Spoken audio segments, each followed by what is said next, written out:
오늘 은혜 받으실 하나님의 말씀은 이사야서 12장 1절에서 6절 말씀입니다. 구약성경 982페이지입니다. 다 같이 합독하시겠습니다. 그날에 내가 말하기를 야훼여 주께서 전에는 내게 노하셨사오나 이제는 주의 진노가 돌아섰고 또 주께서 나를 안위하시오니 내가 주께 감사하겠나이다 할 것이니라. 보라, 하나님은 나의 구원이시라. 내가 신뢰하고 두려움이 없으리니 주 야훼는 나의 힘이시며 나의 노래시며 나의 구원이심이라. 그러므로 너희가 기쁨으로 구원의 우물들에서 물을 기르리로다. 그날에 너희가 또 말하기를 야훼께 감사하라. 그의 이름을 부르며 그의 행하심을 만국 중에 선포하며 그의 이름이 높다 하라. 야훼를 찬송할 것은 극히 아름다운 일을 하셨음이니 이를 온 땅에 알게 할지어다. 시온의 주민아 소리 높여 부르라. 이스라엘의 거룩하신 이가 너희 중에서 크심이라 할 것이니라. 아멘. 자, 오늘 우리 이사야 12장 1절로 6절 말씀을 가지고 하나님의 심판과 그리스도를 통한 구원, 이러한 제목으로 말씀을 나누겠습니다. 선지서들의 주된 내용은 이렇게 하나님의 징계와 심판에 대한 그런 메시지를 전한 다음에 하나님의 구원이 임한다는 주된 대부분 메시지입니다. 그래서 선지서는 별로 이렇게 재미가 있지는 않지만 우리에게 한 번쯤은 그러한 말씀의 경고를 받고 깨어 근신할 수 있는 귀한 생명의 말씀이라고 믿으시고 은혜를 받으시기를 바랍니다. 실제로 하나님께서 왜 하나님 백성을 징계하고 심판하시는가, 또 하나님은 어떻게 하나님 백성들을 구원하시는가, 그러한 내용을 우리가 영적으로 이해를 하면 또 우리 가운데, 또 우리 교회 가운데, 이 하나님 나라 가운데 어떻게 역사하신 하나님을 알 수 있습니다. 보통 우리가 하나님의 속성을 말할 때 하나님의 속성은 뭐 이렇게 의로우십니다. 하나님은 의로우십니다. 그래서 하나님의 보좌가 바로 기초가 의다 이렇게 말씀합니다. 그리고 하나님은 거룩하십니다. 그분은 분별된 분이십니다. 세상과 통속적인 것과 육신에 속한 것과 다르십니다. 그래서 그분에게는 거룩함이 있고 또 하나는 그분은 사랑이십니다. 그래서 우리 하나님을 설명할 때 하나님은 뭐 빛이란 단어는 거기에 그냥 의가 포함되니까 뭐 의와 거룩함과 또 뭐요? 사랑. 이 세 가지 적어도 항목이 동시에 역사합니다. 그러니까 여러분들을 대할 때 사랑으로만 대할 수 있지 않아요. 우리를 대할 때 의로움으로만 대할 수 있지 않습니다. 우리를 대할 때 거룩함으로만 대할 수 있어요. 이 세 가지가 복합적으로 어떻게 해요? 우리 가운데 함께 임하게 되어 있습니다. 하나님은 일방적으로 사랑으로만 모든 것을 다 감당하지 못합니다. 알다시피 하나님은 우리를 사랑하시지만 우리를, 죄 있는 우리를 그냥 구원할 수 있지 않아요. 그래서 바로 하나님의 사랑도 충족시키고 하나님의 의도 충족시키고 하나님의 거룩함도 충족시키기 위해서 바로 십자가의 사건이 있는 겁니다.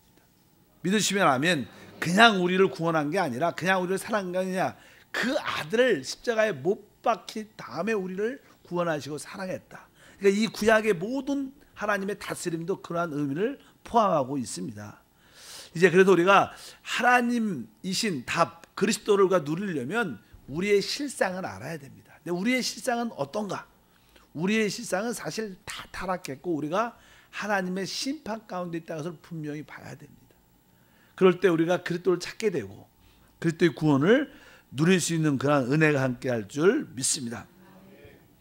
실제로 이제 이사야 이제 10장, 11장, 12장 내용을 쭉 보면 이스라엘 백성들이 하나님을 등지고 하나님을 버리고 우상을 섬기고 타락하는 그런 모습을 갖게 됩니다. 그러니까 하나님은 결국 그들을 어떻게 해요? 하나님 자녀고 하나님 백성일지라도 하나님께서 심판하셔요. 그러니까 하나님의 심판은 하나님이 직접 하지 않아요. 하나님은 항상 이스라엘 나라를 심판할 때 이웃 나라를 통해서 이스라엘을 핍박하고 억압하고 고통 가운데 있게 됩니다. 그러면 그들이 부르짖게 되고 또 하나님을 찾게 되는 그런 마음이 있기 때문에, 그래서 하나님의 이 다스림의 역사는 하나님이 직접 심판하는 게 아니라 바로 이 환경을 통해서 우리 가운데 역사한다. 우리 이스라엘 백성들이 이제 하나님의 심판과 징계를 받게 되는 그 기본적인 이유는, 우리들도 종종 하나님의 징계를 받을 때 왜 징계를 받을까? 여러 가지 이유가 있겠죠. 그 중에 하나가 그냥 교만이라는 겁니다. 그래서 나는 교만하다 이런 표현이 기록되어 있는데, 이사야 그냥 9장에 보면 9절과 10절에 보면 하나님께서 이스라엘 백성을 왜 심판하느냐, 또 개인적으로 우리가 하나님이 왜 나를 징계하는가 할 때 우리가 한번 이런 말씀을 통해서 적용을 할 필요가 있다. 그래서 9절에서 10절 읽어보니까 모든 백성 곧 에브라임과 사마리아 주민이 알 것이거늘 그들이 교만하고 완악한 마음으로 말하기를 벽돌이 무너졌으나 우리는 다듬은 돌로 쌓고 뽕나무들이 찍혔으나 우리는 백향목으로 그것을 대신하리로다 하는도다. 여기 보면 에브라임은 특별히 나는 유다를 말하죠. 원래 나는 솔로몬 때 이제 우상 숭배를 함으로 말미암아 하나님께서 심판하기로 작정하셨는데, 하나님께서 다윗의 아들을 기억하시고 내가 솔로몬 때 심판하지 않고 그 후에, 그래서 솔로몬의 자식이 후에 나라가 두루 갈라집니다. 그래서 하나는 유다, 그래서 보통 남유다라고 말하죠. 예루살렘을 중심으로 갖고 있고 두 지파를 갖고 있고 나머지 10지파는 북이스라엘로 나누어지는, 이렇게 우리가 남북이 나누어진 것처럼 이렇게 나눠지게 됩니다. 그래서 보통 에브라임 하면 보통 유다의 나라를 말하고, 또 사마리아는 바로 그 북이스라엘의 수도였기 때문에 사마리아, 북이스라엘 말합니다. 두 나라를 다 지칭하는 겁니다. 에브라임과 사마리아 주민들은 알아라. 왜? 그들이 뭐요? 교만하고 완악한 마음으로 말하기를. 일단은 교만하다는 뜻은 무슨 뜻이냐면, 벽돌이 무너졌는데 우리는 다듬은 돌로 쌓았다. 하나님이 이렇게 어떤 징계를 하면 그러면 회개하고 돌이켜야 되는데, 아니야, 난 또 할 수 있어, 우리는 또 하면 돼, 이렇게 교만한 마음을 갖고 뽕나무가 찍혔는데 백향목을 한다. 이것은 다른 뜻이 아니라 바로 교만하고 완악한 마음을 그들이 가졌기 때문에 하나님이 징계할 수밖에 없다. 여러분들도 혹시 그러한 하나님에 대해서, 교회에 대해서, 서로에 대해서 교만한 것이 얼마나 무서운 것을 알아야 됩니다. 하나님은 참죠. 하나님은 끝까지 참으신다. 그러다 이제 때가 되면 꽉 하나님의 그 분노가 꽉 차면 하나님께서 손을 대시는데, 하나님이 조금만 이렇게 우리 눌러도요, 우리는 심한 법 못 씁니다. 심한 법 못 씁니다. 그래서 여러분들이 확실하게 교만을 이기시고 겸손으로 하나님 은혜를 지속적으로 누리길 축복합니다. 그래서 우리 하나님은 교만한 자는 어떻게 대적하시고 겸손한 자에게 은혜를 베풀어 주신다. 하나님의 축복은 물이 위에서부터 아래로 흐르는 것처럼 영성적으로 항상 은혜가 있는 자들에게, 겸손한 자에게 그 축복이 흘러내려온다. 여러분들은 어때요? 교만한 것 같아요? 아니면 겸손한 것 같아요? 어떻게 알 수 있어요? 겸손한지는 어떻게 알 수 있을까요? 서로를 보면 압니다. 상대방에 대해서. 제가 볼 때 여러분들은요, 담임 목사한테는 겸손해요. 근데 문제는 여러분끼리 문제예요. 여러분끼리. 응? 여러분끼리 시기하고 질투하고 미워하고 이런 것들은 어떤 사실 교만한 거죠. 여러분들이 어렵고 부족한 삶일수록, 연약한 삶일수록 더 품을 수 있는 그런 마음을 가지셔야 돼요. 그것이 참된 겸손이다. 두 번째 보면 또 이스라엘은 어떤 모습이 있냐면 18절에 보니까 대저 악행은 불타라오는 것 같으니까, 이스라엘 하나님 백성들에게 악한 행동이, 악한 마음들이 있었다는 거예요. 그러니까 하나님이 그것을 참다 견딜 수 없어 하나님의 손을 드는 그런 모습을 말씀하고 있고, 또 10장 1절과 2절에 보면 불의한 법령을 만들어 불의한 말들을 기록하며, 그러니까 나는 그들이 의로움이 없다는 거예요. 하나님은 아까 의로우시라 그랬어요.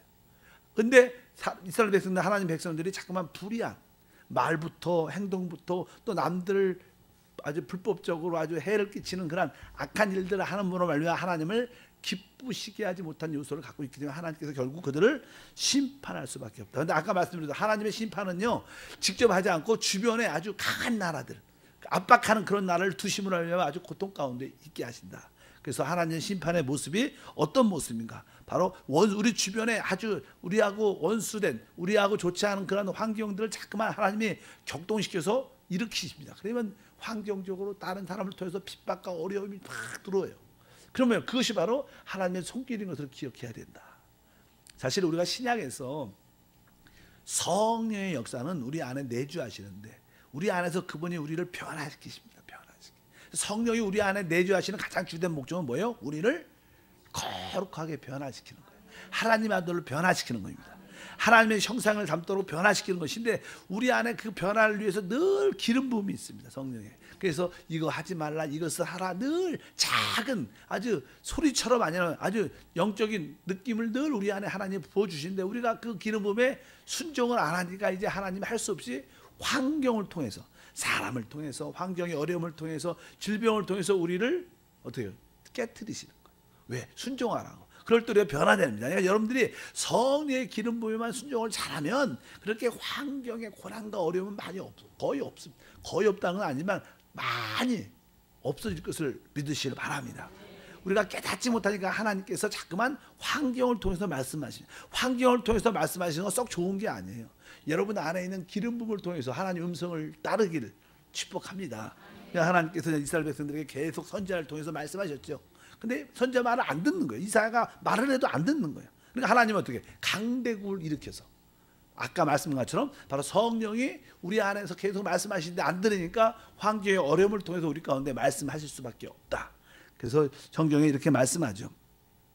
다 같이 한번 읽어볼까요? 거기 보면 하나님의 심판에 대해서 9장 12절 시작. 앞에는 아람 사람이요 뒤에는 블레셋 사람이라. 그들이 모두 입을 벌려 이스라엘을 삼키리라. 그럴지라도 야훼의 진노가 돌아서지 아니하며 그의 손이 여전히 펴져 있으리라. 그러니까 뭐 앞뒤에 아주 강한 나라들을 붙여서 이스라엘을 억압하고 핍박하고 고통 가운데 있게 한다는 거예요. 그래도 하나님이 거두지 않는다는 거예요. 하나님의 진노가. 그러니까 하나님이 한번 손을 딱 들으면 끝장을 보시는 분입니다. 뭐 주여, 끝장을 본다는 뜻은 아주 진짜 바닥을 내려가게 한다는 거예요. 그래서 아마 여기에 우리 계신 권사님들 또 우리 성도님들은 나름대로 한 번쯤은 바닥에 한번 살짝 갔다 오신 분들 믿으시면 아멘. 왜 다 갔다 왔죠? 저도 많이 갔다 왔어요. 너무 많이 자주 가면 안 되는데 한 번만 갔다, 한 번만, 한두 번만 딱 가고 자기가 바다에 간 것은 기억이 나죠. 그래서 아 맞아, 하나님이 바닥에 다 하나님이 그 바닥에 갈 때까지. 그 사람은요 완악해서요 바닥에 갈 때까지 아직 안 갈 때가 남아 있으면 끝까지 버텨요. 아까 말한 것처럼 아까 하여튼 뽕나무가 뽑혔어. 난 그럼 백향목으로 칠 거야. 벽돌이 무너졌어. 그럼 난 다른 내가 조각한 아름다운 것을 세울 거야. 막 자기 똥꼬집을 끝까지 피는 거야. 그다음 나중에 어떻게 확실하게 깨져갖고 그때는 진짜 천부의 의지 없어서 그렇게 돌아오는 게 우리의 모습들인데 어쩌든지 하나님께서 그렇게 하나님의 징계와 심판의 모습을 우리에게 보여주신다. 그러면서 하나님은 먼저 이스라엘 하나님 백성을 심판할 때 영적인 인도자를 없애버리고 또 미혹한 자도 동시에 없애버려요. 일단은 많은 사람들이 미혹을 당했으니까 거기에 빠져갖고 실수하는, 그러니까 미혹자도 하나님이 꼬리를 끊어버리시고 또 그들을 이끌어갈 올바른 지도자도 없애버리셔요. 성경은 이렇게 말합니다. 9장 14절과 15절을 읽어보니까 그러므로 야훼께서 하루 사이에 이스라엘 중에 머리와 꼬리와 종려나무 가지와 갈대를 끊으시리니 그 머리는 곧 장로와 존귀한 자요 그 꼬리는 곧 거짓말을 가르치는 선자라. 그러니까 그냥 머리는 있어야 되지 않습니까? 근데 꼬리 나쁜 미혹하는 것들은 그런 자들도 죽일 뿐만 아니라 아주 올바른 지도자들도 없애버려 갖고 방황하고 고통 가운데 있게 하겠다는 하나님의 뜻을 여기서 우리에게 보여주십니다. 그리고 19절에 보니까 만군의 야훼의 진노로 말미암아 이 땅에 불탈이니, 그러니까 뭐 하나님이 한번 하나님 백성이니까 매를 한번 들면 아주 끝나게 든다는 거예요. 그러니까 우리가 좀 깨어 근신하는 그런 마음을 가져야 될 것을 믿으시길 바랍니다. 그러나 이런 하나님의 진노와 징계일지라도 그것은 다 뭐에서? 사랑에서 나옵니다. 우리를 사랑해서 돌아오라는 하나님의 큰 부르심인 것을 분명히 알아야 될 줄 믿습니다. 이렇게 하나님은 하나님 백성을 심판하신다는 거예요. 근데 하나님 백성을 심판만 하는 것이 아니라 또 하나님은 이방인도 심판한다는 거예요. 항상 아까 아수르란 나라를 사용해서 이스라엘을 핍박했는데 하나님이 아수르에게 그런 기회를 줬어요. 내 나라를, 내 백성들을 징계하고 회개케 하라. 그러니까 그냥 이방 나라들이 강력한 파워를 가지고 이스라엘을 징계하는데 그 이방인 나라들도 어느 수준까지만 해야 되는 거예요. 근데 그냥 자기들이 모든 것이 된 것처럼 지나치게 이스라엘 핍박하고 반대하니까 하나님께서는 결국 이방인도 아수랄도 멸망시키는 그런 이야기를 쭉 기록되어 있습니다. 그래서 우리가 종종 우리는요 도구가 될 때가 있죠.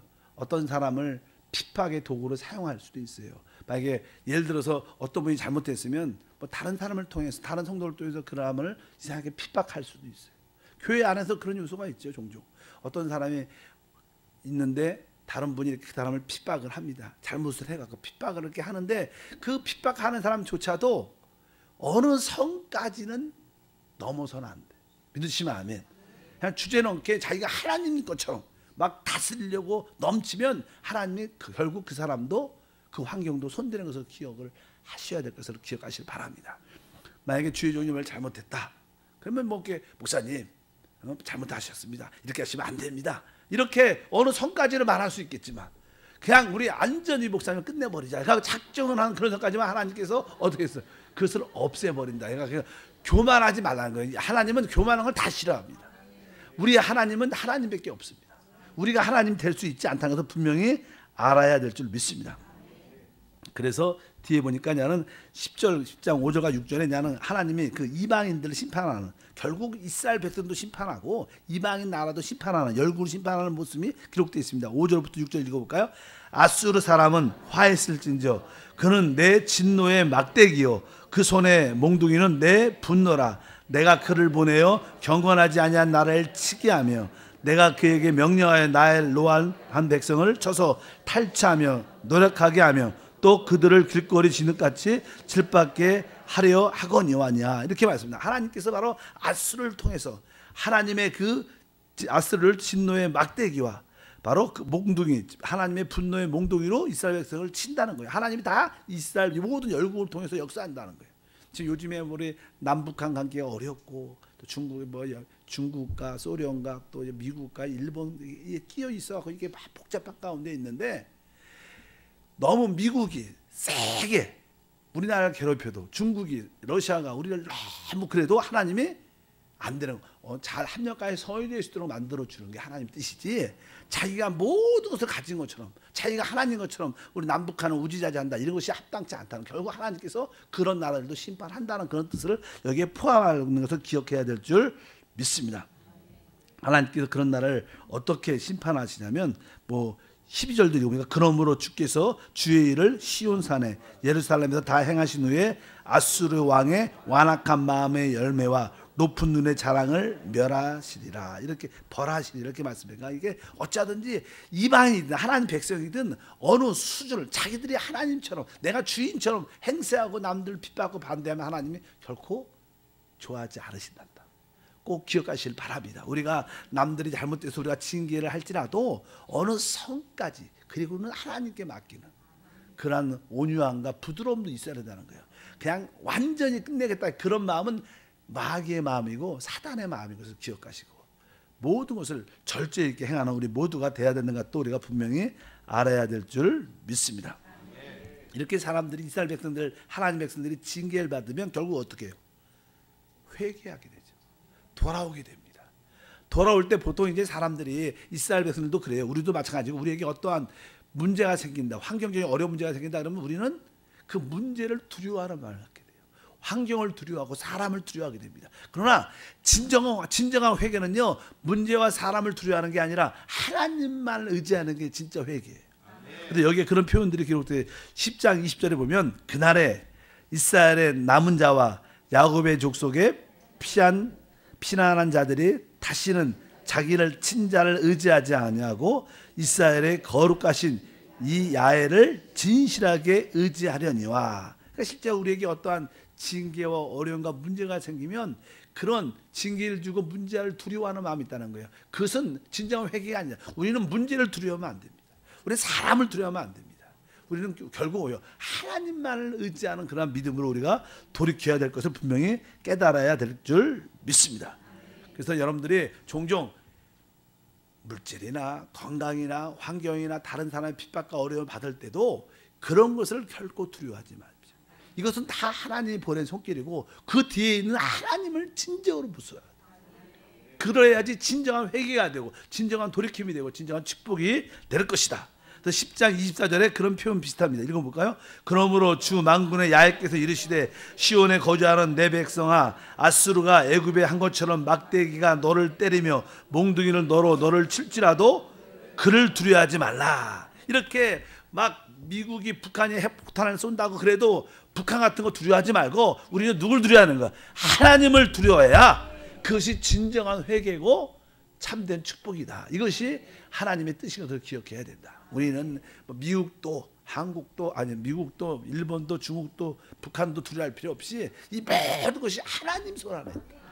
하나님이 하나님의 진노의 몽둥이로 북한을 사용하는 것이고 미국을 사용하고 중국을 사용하는 것이고 우리 여기 있는 우리 모든 대한민국에 있는 사람 특별히 우리 크리스찬들은 하나님을 의지하고 하나님께 기도하고 하나님만 붙잡으면 될 줄 믿습니다. 그래서 뭐 전쟁이 나니 안 나니 여러분 걱정하지 마세요. 하나님이 허락하면 나지 말래도 납니다. 근데 하나님이 허락 안 했으면 날라 그래도 안 나요. 믿으시면 아멘. 그러니까 우리는 이런 가운데 하나님만 더 신실하게 믿고 하나님 이런 기회를 통해서 믿지 않는 자들이 하나님께 돌아오게 도와주시옵소서. 하나님의 교회들이 더 강성해지는 역사 임하게 도와주시옵소서. 교회들이 하나 되는 기회가 되게 도와주시옵소서. 복음 전파와 선교하는 기회로 삼게 도와주시오. 이런 기도를 해야지 맞는 겁니다. 전쟁 날까 말까 이런 거 염려에 빠지지 마시고 오늘 뭐라 그랬어요? 하나님이 그를 두려워하지 말라. 아멘. 아수르 핵폭탄을 두려워하지 마시고 전쟁을 두려워하지 마시고 그 뒤에 계신 하나님을 바라보는 그것이 참된 회개의 우리의 진정한 모습인 줄 믿습니다. 내가 질병에 걸렸다. 병을 무서워하지 마세요. 그 병의 뒤에 있는 누구? 하나님을 무서워해야 돼요. 사업이 망했다. 물질이 없음을 무서워하지 마세요. 뭐 그 뒤에 있는 하나님을 무서워해야 진정한 회개다. 그럴 때 이것이 믿음의 역사, 승리의 역사인 줄 믿습니다. 계속 이렇게 말씀. 그러면 이제 우리 하나님은 이렇게 구원의 역사를 베푸실 텐데 누굴 통해서 구원해요? 바로 예수 그리스도를 통해서 역사한다는 거예요. 그래서 이사야는 이제 우리 그리스도가 우리의 구원으로 오시는 것을 우리에게 계시해 주십니다. 그냥 뒤에 보면 그런 그리스도에 대한 말씀이 쭉 기록되어 있는데 우리가 하나님이 보내주신 그리스도가 어디에서 오시냐? 바로 그분은 바로 늘 말하지만 여자의 씨로서, 여자의 후손으로서, 아브라함의 후손, 아브라함의 씨로서, 또 다윗의 씨로서 제가 그런 문자를 한번 보내줬어요. 여러분 알아야 됩니다. 우리 그리스도는 어디서 오시냐? 여자의 후손으로 오셔서 사단을 끝내시는 분. 아브라함의 씨로 오셔서 우리에게 축복의 성령을 주시는 분. 그 다음에 다윗의 씨로 오셔서 하나님 나라를 가져오시는 분입니다. 그래서 여러분들이 오늘 말씀에 기록됩니다. 11장 1절에 이새의 줄기에서 한 싹이 나며 그 뿌리에서 한 가지가 나서 결실할 것이요. 그래서 바로 우리 하나님의 그리스도가 다윗의 씨로부터 하나님께 나올 것이다. 하나님 나라를 그가 이끌어올 것이다.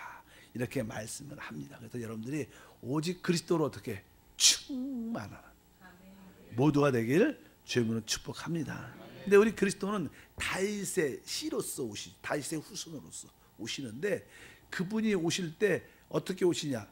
바로 성령으로 조성돼서 오신다는 거죠. 오직 성령. 그분은 태어날 때 어떻게? 성령으로 태어나셨어요. 그리고 사실 때도 오직 성령으로 충만하셨습니다. 그러니까 그분은 안팎으로 성령으로 조성됐어요. 우리 예수님의 체질은 성령이셔요. 믿으시면 아멘. 그래서 이제 그렇게 말씀해요. 2절을 보니까 2절 11장 2절을 보니까 그의 위에 야의 영, 곧 지혜의 총명의 영이요 모략과 재능의 영이요 지식과 야훼를 경외하는 영이 강림하시리니. 바로 우리 그리스도가 오시는데 그리스도 안에는 오늘 보니까 놀란 지혜와 총명의 영이 그분에게 충만하게 강림한다. 그분에게 모략과 재능의 영, 지식과 야훼를 경외한 영이 그분에게 강림했다. 오직 그분은 오직 성령으로 충만했다. 그냥 우리 신앙생활은 뭐예요? 성령으로 충만한 겁니다. 다른 거 잘 몰라도요, 여러분들이 늘 성령을 호흡하고 마시고 충만하고 성령을 따라 말하고 그렇게 살면요, 여러분들이 하나님을 표현하는, 그리스도를 표현하는 그러한 삶이 될 줄 믿습니다. 바로 그리스도는 이새의 뿌리, 다윗의 후손으로 올 뿐만 아니라 그분은 성령으로 조성된 놀라운 분이시다. 한번 옆 사람 인사할 때 우리의 체질은 성령입니다. 한번 인사하겠습니다. 아멘. 아마 우리 한세교회를 다니시는 분들은 아주 가장 많이 듣는 이야기가 뭐예요? 성령. 성령. 왜? 또 성령이 우리 영 안에 계시다. 사실 그게 가장 좋은 겁니다. 우리가 날마다 밥을 먹잖아요. 그런 것처럼 날마다 성령을 먹어요. 또 성령을 듣고. 근데 성령은요, 밥은요, 먹어도 안 질려. 그런 거 마찬가지로 말해서 성령의 말씀도요, 잘 들으면요 안 질립니다. 어떤 분이 그러세요. 우리 담임 목사님 설교는 똑같대. 근데도 조금 다르대. 똑같은 것 같으대. 그래 왜? 성령은 똑같으신 분이에요. 우리 조영희 목사님도 항상 뭐예요? 결론은 오중보가 4차원 영성으로 끝나셔요. 그래도 우리가 뭐예요? 60년 동안 듣고 있어. 복음은 하나입니다. 하나. 그러니까 어찌하든지 여러분들이 똑같은 말 또 하시네 이러시면 안 되고, 여러분들이 만약에 담임 목사 설교 듣는데 똑같은 말 또 하시는 것 같다 그러면 여러분 은혜가 없어서 그래요. 여러분 모아서 성령이 모자라서 그래요. 성령이 충만하면요 똑같은 말도 새롭게 들려요. 그렇게 이렇게 예수님처럼 성령으로 충만하셔서 오늘 말씀에 지혜와 총명의 영, 모략과 재능의 영, 지식과 야애를 경외의 영으로 충만. 하나님, 여러분들이 매일 아침마다 또 저녁마다 아들이 혹시 잘 때 손을 얹고 또 학교 갈 때 손을 얹고, 하나님 우리 아이들이 지혜와 총명의 영으로 채워주시옵소서. 모략과 재능의 성령께서 임하여 주시옵소서. 특별히 지식과 하나님을 경외하는 영으로 채워주시옵소서. 이런 영을 우리 자녀들이 충만하다면 세상에 어디 가도 시험 들지 않고 당당하고 이길 수 있는 그러한 믿음의 자녀가 될 줄 믿습니다. 우리 주님은 항상 이 땅에 성령을 잉태하셔 성령으로 따라 성령을 통해서 모든 것을 이루신 줄 믿습니다. 그리고 그분은 이제 하나님 일을 할 때 어떻게 하셨냐면 11장 3절 읽어보니까 다 같이 그가 야훼를 경외함으로 즐거움을 삼을 것이며, 그러니까 그 예수님의 가장 기쁨이 뭐냐? 하나님을 경외하는 것이 행복이고 기쁨이셨어요. 하나님을 내가 섬기고 하나님을 두려워하고 하나님을 예배하는 것이 나의 가장 즐거움이다. 이런 마음을 갖고 여러분들이 예배 오시고 또 봉사하시고 서로 교제하시면 바로 주님의 역사를 체험하게 될 줄 믿습니다. 그럴 때 그분은 우리에게 아까 말씀하신 것처럼 우리에게 의로움을 주시고 거룩함을 주시고 우리에게 생명으로 충만하게 사랑으로 충만하게 역사하실 줄 믿습니다. 그러면 이렇게 주님의 그리스도가 우리 가운데 찾아오신다는 거, 이렇게 찾아오시면 우리는 어떻게 돼요? 회복이 되죠. 회복. 어떻게 회복될 것인가? 뒤에 보면은 특별히 이스라엘 백성들, 이스라엘 나라가 회복된다는 뜻을 여기서 이사야는 설명하죠. 그러나 우리 개인적으로 우리 교회와 우리 자신이 어떻게 회복되는가? 이스라엘이 결국 이 땅을 소유하고 이 땅의 회복의 역사가 일어날 것이다. 그래서 회복을 보통 이 땅의 회복을 우리는 보통 천년왕국이라고 말해요. 우리가 살고 있는 이 땅이 다 죄와 어둠과 더러움과 부패함으로 가득 차 있지 않습니까? 이 세상에. 근데 이 세상이 회복될 겁니다.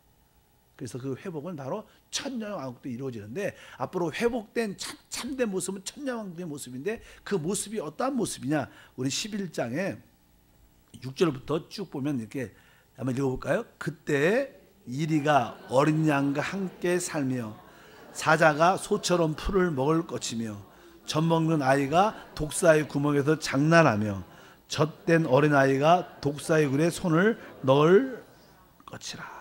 기본적으로 이제 우리의 신앙이 또 하나님 이스라엘 백성들이 회복될 때 이 땅이 회복되는데, 그럴 때 가장 기본적인 요소가 그때 이리가 어린 양과 함께 살며. 사실 이리는요 우리 사람들을 짐승들을 막 잡아먹고 아주 악한 짐승입니다. 근데 사실 알다시피 종종 보면 뭐 개도 그렇고 이리도 그렇고 사자도 그렇고 악어도 그렇고 여러 가지 모든 짐승들이 막 서로 살기 위해서 막 잡아먹고 죽이고 막 그런 요소가 살아야 되니까 그런 요소가 많은데, 왜 그럴까? 사람이 타락은 누가 타락했어요? 사람이 타락했어요. 사람은 타락했기 때문에 서로 죽이고 자기가 살려고 남들을 해야 하고 막 그런 요소가 많죠. 근데 나는 짐승들도 그래요. 아마 아담이 타락할 때 그 당시 이 지구에서 아담이 이 피조물의 머리였죠, 머리. 근데 머리가 타락을 하니까 온 다른 피조물도 타락을 같이 한 것 같아요.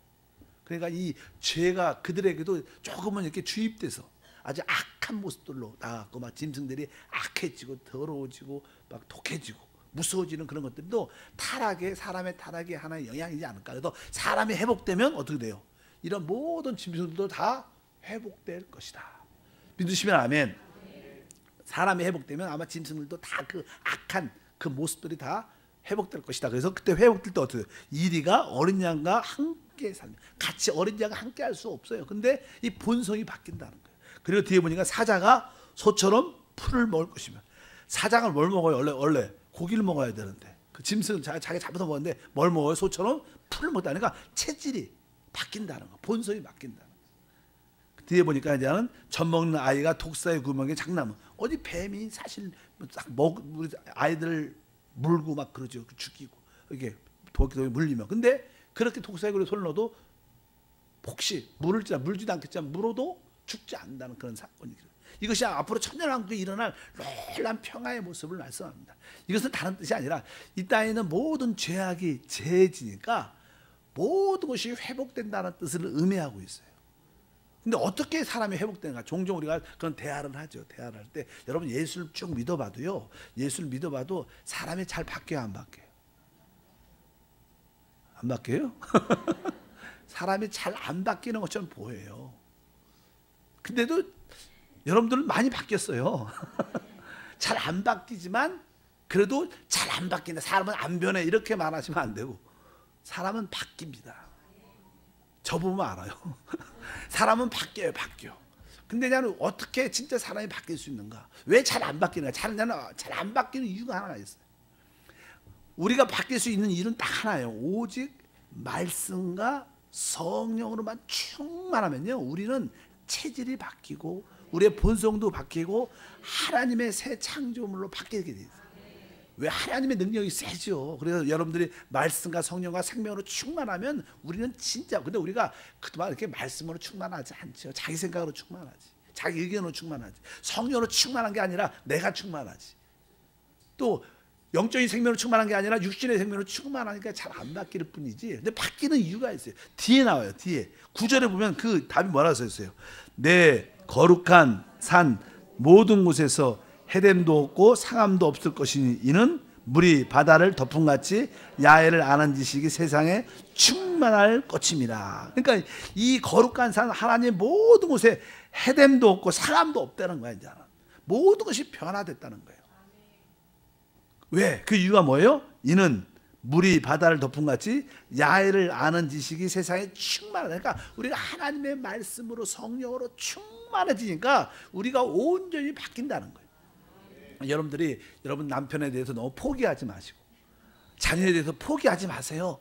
왜? 여러분들이 지속적으로 하나님 말씀으로 충만케 하시면, 야훼를 아는 지식으로 충만해지면요, 결국 그 말씀이 처음에는 금방 들어가자면 조금씩 가랑비에 옷이 젖는 것처럼 언젠간 축축히 적셔져서 부드러운 남편이 될 걸 믿으시기 바랍니다. 그래서 제가 여러분들한테 계속 이 문자를 매일 보내요. 끊임없이 보내.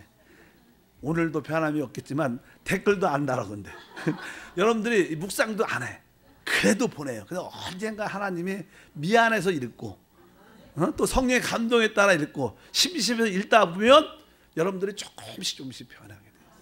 그래서 여러분들이 사실 우리가 한세교에서 다 웬만하면 다 보냈는데 여러분들이 이 댓글을 읽으셔야 돼요. 한 번 읽고 땡 하면 안 돼요. 여러분, 내가 말하지만 여러분들이 한 5번은 한번 천천히 읽어봐야 돼요. 그리고 한번 내가 이 댓글을 잘 쓰고 못 쓰고 그거 전혀 중요하지 않아요.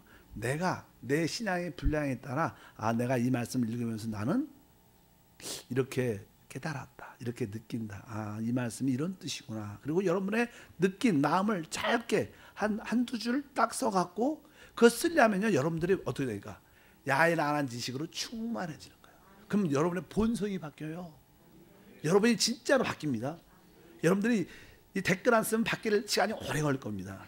나중에 주님 앞에 가서 바뀌어야 돼. 그때는 별로 안 좋아. 그때는 슬피 울며 일을 가면서 바뀌어야 돼. 그래서 지금은 기쁨으로 바꿔야 돼.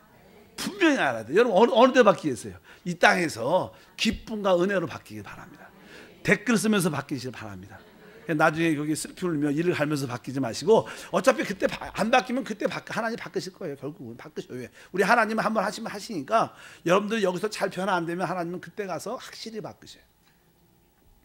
그때 대신 여기서 바뀐 사람들은 천년 동안 아까 같이 상함도 해함도 없이 마음껏 누릴까 안식과 다스림을 최고로 누리겠지만, 일단 아까 말씀드렸던 왜 이렇게 우리의 본성이 바뀔 수 있냐, 야훼를 아는 지식, 말씀으로 생명으로 성령으로 충만해지면요 우리의 본성도 바뀐다.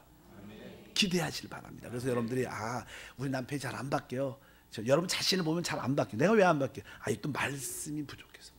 하나님 말씀을 계속 받아들이면 그 빛이 있고 그 말씀 안에 생명이 있으니까, 빛과 생명이 있으면 우리는 체질이 바뀔 수밖에 없고 점점 하나님의 사람으로 회복되는 그런 역사가 함께할 줄 믿습니다. 그래서 오늘 말씀이 그렇죠. 다시 한번 9절에 읽어보니까 내 거룩한 산 모든 곳에서 해됨도 없고 상함도 없을 것이니 이는 물이 바다를 덮음같이 야훼를 아는 지식이 세상에 충만할 것이며. 그러니까 여러분 하나님 말씀과 하나님의 생명과 성령으로 충만하게 깨달아지니까 모든 것이 사랑과 용서와 의로 해결돼서 진짜 상함도 해함도 없을 뿐만 아니라 우리의 모든 본성도 바뀌어서 서로 원망하지 않고 서로 축복하고 서로 하나 되고 이런 놀라운 간증의 역사가 우리 가운데 충만할 줄 믿습니다.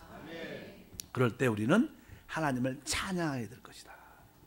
하나님 어떻게 찬양하냐? 오늘 봉독한 말씀이 그런 찬양의 내용입니다. 우리가 이런 하나님의 구원을 완전히 체험할 때 우리 입에서 어떤 말씀가 나오는가? 12장 1절입니다. 여러분들도 이 땅에서도 조금씩 이런 맛을 볼 겁니다. 다 같이 읽었으면 그날에 내가 말하기를 야훼여 주께서 전에는 내게 노하셨사오나 이제는 주의 진노가 돌아섰고 또 주께서 나를 아니하오시니 내가 주께 감사하겠나이다 할 것이니라. 그러니까 우리가 그랬죠. 여러분들이 그동안 하나님께 멀리 있고 하나님을 버리고 또 세상적인 모습과 짝짝을 하다 보니까 징계의 어려움을 겪을 때 하나님 나에게 진노하셨으나 전에는, 지금은 바로 하나님께 지혜의 진노가 돌아섰고 바로 하나님이 나를 보호하고 안위해 주시고 내가 하나님을 찬양하고 감사하겠다. 이런 고백을 우리는 할 수밖에 없는, 이것이 뭐예요? 하나님 구원을 체험하는 사람들의 우리의 고백이 되는 줄 믿습니다.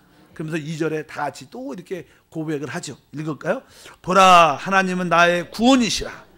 내가 신뢰하고 두려움이 없으리니 주 야훼는 나의 힘이시요 나의 노래시며 나의 구원이시니라. 이렇게 여러분들이 늘 이런 고백을 할 수밖에 없다. 이것을 지금 믿음으로 교회 안에서 하길 바랍니다. 여러분들이 말씀과 성령과 생명으로 충만하셔서 진짜 하나님만이 나의 구원이시다. 이렇게 나의 신과 나의 노래요, 나의 구원이란 고백을 우리가 진정으로 하게 된다. 여러분들이 여전히 하나님과 좀 멀리 있고 하나님 앞에 떠나 있고 하나님 말씀에 순종하지 않고 그러면 여러분들 이런 고백이 안 나와요. 그러나 여러분들이 회개하고 돌아온 다음에 진짜 하나님은 나의 구원이십니다, 나의 신과 나의 노래이심을 고백합니다. 이렇게 여러분들 입술에서 가득한, 그래서 교회는 사실 이런 고백을 하는 사람들이 모이는 곳인 줄 믿습니다. 3절과 4절. 그러므로 너희가 기쁨으로 구원의 우물들에서 물을 기르리로다. 그날에 너희가 또 말하기를 야훼께 감사하라. 그의 이름을 부르며 그의 행하심을 만국 중에 선포하며 그 이름이 높다 하라. 아멘. 그러니까 너희가 기쁨으로 구원의 우물들에서 물을 기르리다. 그러니까 하나님의 구원은 물을, 그 생수를 뜨는 겁니다. 이런 뜻이에요. 그러니까 우리 주님께서 말씀해 내가 주는 물을 먹는 자는 다시는 목마르지 않을 것이다. 바로 그 속에서 영생하도록 솟아나는 샘물이 될 것이다. 근데 좀 더 이게 샘물이 절절절 나오면 나중에 생수의 강이 되는 것처럼 바로 우리는 구원의 그 물을, 생수를 마셔야 된다. 그 구원의 생수는 성령이에요. 또 성령이라 생명수, 생명수는 성령입니다. 결국 이것이 하늘 보좌에서 생명수가 쫙 흐르죠. 그래서 거기서 또 생명나무가 열리게 되고 우리가 그 생명나무를 누릴 수 있는 것입니다. 이러한 생명나무가 열리는 놀라운 길들은 뭘 마셔야 돼요? 생명수가 흘러야 돼요. 성령이 흘러야 된다는 거예요. 성령을 마셔야 된다. 여러분들이 성령을 호흡하고 마시는 이 기도가 얼마나 중요한지 모릅니다. 하나님은 영이십니다. 하나님은 성령이시고 그분은 생수입니다. 그러니까 여러분들이 늘 말하는 것처럼 물 마시는 것처럼, 물을 어떻게 마셔요? 꿀꺽꿀꺽 막 이렇게 마시잖아. 갈증이 더 날 때는 그런 것처럼 성령을 마음껏 받아들여요. 그래서 여러분들이 성령으로 호흡하시고 마시길 바랍니다. 그러면 그것이 뭐 자꾸만, 사람들은 보통 일반적으로 그냥 기도하면 뭘 구한다고 생각을 많이 해요. 그래서 우리가 그냥 기도 공과를 쭉 보면, 기도 공과를 여러분들 다 해봤죠. 기도 공과를 보면 기도는 뭐예요? 하나님을 마시는 거, 호흡하는 거, 하나님을 받아들이는 게 기도예요.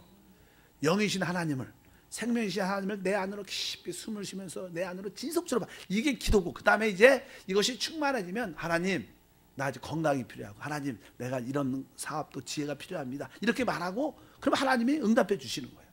그냥 이런 충만함 없이 그냥 자꾸만 구하면 그건 합당한 기도가 될 수 있지 않다. 참된 기도는 바로 영이신 생수이신 하나님을 막고 호흡하는 것이다. 그래서 기도는 영적인 호흡이다 이렇게 말해요. 그러니까 호흡이라는 뜻은 뭐예요? 숨을 쉬는 거라. 그러니까 자꾸만 기도는 구하는 게 아니에요.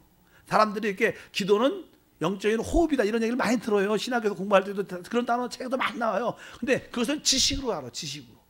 기도는 호흡이야. 그 뜻이 뭐예요? 그냥 기도해야지 살아 이 뜻이 아니라 진짜 기도를 호흡으로 받아들여요. 계속 하나님을 호흡하라. 이런 뜻으로 써 있는, 여러분들이 기도가 바로 영적인 호흡이니까 여러분들은 계속 성령으로 숨을 쉬기 바랍니다. 그것이 성령을 마시는 것이다. 그래서 구원의 우물들에서 물을 기르리로다. 물을 기른다는 것은 성령을 마신다는 뜻입니다. 끊임없이 마실 때 좋아하는 게 4절에 보니까 중간에 그의 이름을 부르며, 여러분들이 주 예수 주 예수 이렇게 여러분들이 부르는 게 사실 어떻게 해요? 주님을 부르는 것이죠.